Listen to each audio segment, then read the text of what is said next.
রাখি বন্ধন। রাখি বন্ধন উৎসব বা রাখি পূর্ণিমা দক্ষিণ এশিয়ার একটি উৎসব। এই উৎসব ভাই ও বোনের মধ্যে প্রীতি বন্ধনের উৎসব। হিন্দু, মুসলিম, জৈন, বৌদ্ধ ও শিখরা এই উৎসব পালন করে। এই দিন দিদি বা বোনেরা তাদের ভাই বা দাদার হাতে রাখি নামে একটি পবিত্র সুতো বেঁধে দেয়। এই রাখিটি ভাই বা দাদার প্রতি দিদি বা বোনের ভালোবাসা ও ভাইয়ের মঙ্গল কামনা এবং দিদি বা বোনকে আজীবন রক্ষা করার ভাই বা দাদার শপথের প্রতীক। হিন্দু পঞ্জিকা অনুসারে শ্রাবণ মাসের পূর্ণিমা তিথিতে এই উৎসব উদযাপিত হয়। রাখি পরানোর অনুষ্ঠান। রাখি বন্ধন উৎসবের দিন দিদি বা বোনেরা তাদের ভাই বা দাদার হাতের কবজিতে রাখি নামে একটি পবিত্র সুতো বেঁধে দেয়। পরিবর্তে ভাই বোনকে উপহার দেয় এবং সারা জীবন তাকে রক্ষা করার শপথ নেয়। এরপর ভাই বোন পরস্পরকে মিষ্টি খাওয়ায়। উত্তর ভারতের বিভিন্ন সম্প্রদায়ে সওদার ভাই বোন ছাড়াও জ্ঞাতি ভাই বোন এবং অন্যান্য আত্মীয়দের মধ্যেও রাখি বন্ধন উৎসব প্রচলিত। অনাত্মীয় ছেলেকেও ভাই বা দাদা মনে করে রাখি পরানোর রেওয়াজ রয়েছে। পৌরাণিক রাখি বন্ধন। কৃষ্ণ ও দ্রৌপদী। মহাভারত যুদ্ধের আগে কৃষ্ণের কবজিতে আঘাত লেগে রক্তপাত শুরু হলে পাণ্ডবদের স্ত্রী দ্রৌপদী তার শাড়ির আঁচল খানিকটা ছিঁড়ে কৃষ্ণের হাতে বেঁধে দেন। এতে কৃষ্ণ অভিভূত হয়ে যান। দ্রৌপদী তার অনাত্মীয় হলেও তিনি দ্রৌপদীকে নিজের বোন বলে ঘোষণা করেন এবং দ্রৌপদীকে এর প্রতিদান দেবেন বলে প্রতিশ্রুতি দেন। বহু বছর পরে পাশা খেলায় কৌরবরা দ্রৌপদীকে অপমান করে তার বস্ত্র হরণ করতে গেলে কৃষ্ণ দ্রৌপদীর সম্মান রক্ষা করে সেই প্রতিদান দেন। এইভাবেই রাখি বন্ধনের প্রচলন হয়। বলি রাজা ও মা লক্ষ্মী। অন্য একটি গল্পে রয়েছে দৈত্য রাজা বলি ছিলেন বিষ্ণুর ভক্ত। বিষ্ণু বৈকুণ্ঠ ছেড়ে বলির রাজ্য রক্ষা করতে চলে এসেছিলেন।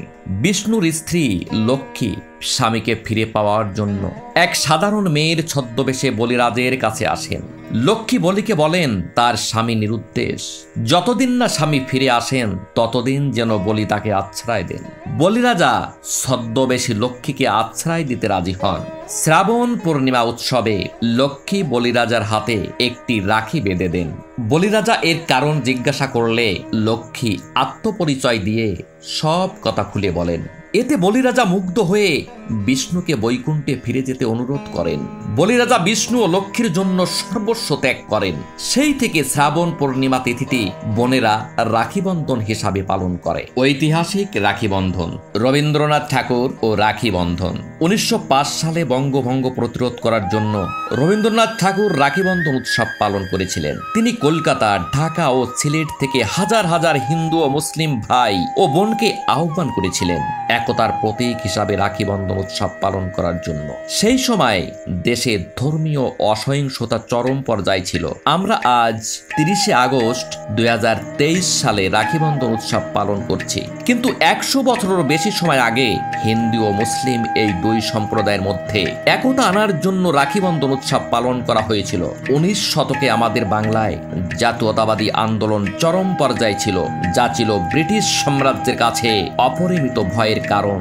এই জাতীয়তাবাদী আন্দোলনকে দমন করার জন্য ব্রিটিশ সরকার সিদ্ধান্ত নেয় তারা বাংলাকে দুই ভাগে ভাগ করবে। সেই সময় রবীন্দ্রনাথ সহ গোটা ভারতের বিভিন্ন নেতা এই সিদ্ধান্তের সমালোচনা করেছিল এবং বঙ্গভঙ্গের বিরুদ্ধে আন্দোলন শুরু করে। 1905 সালের জুন মাসে লর্ড কার্জন বঙ্গভঙ্গের সিদ্ধান্ত নেয় এবং 1905 সালের আগস্ট মাসে বঙ্গভঙ্গের জন্য আইন পাশ করা হয়। শ্রাবণ মাসে হিন্দু ভাই বোনদের মধ্যে রাখি বন্ধন উৎসব পালন করা হয়।